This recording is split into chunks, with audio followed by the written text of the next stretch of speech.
दिल्लीत झालेल्या बैठकीतील कथित वादावरून आता मंत्री गुलाबराव पाटील यांनी प्रतिक्रिया दिली आहे। मी भोळा नाही, भोळा राहिलो तर भाजपवाले खाऊन जातील असं सूचक वक्तव्य गुलाबराव पाटील यांनी केलंय।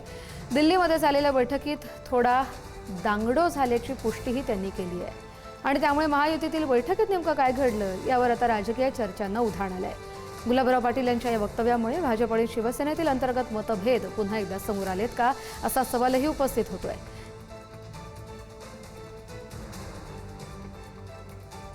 चौधरी त्या टायमाचे नेते होते, रमेश दादा त्या काळामध्ये आमदार होते 3 वेळेस दादा तुम्ही दादा 3 वेळेस सभापती, हे असे भोळे भाळे लोक होते त्यावेळेस।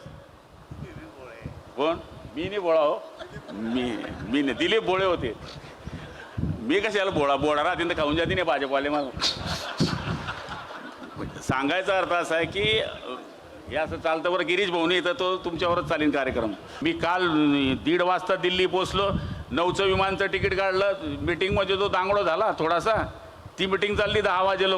मग शेवटी काय करायचं, 11:30चं विमानाचं तिकीट भेटलं। 1:30 वाजता मी मुंबईत आलो, 2 वाजता झोपलो, 5ला उठून 6ला ट्रेनमध्ये बसलो, ट्रेनमध्येच कपडे बदलून इकडे आलो मी।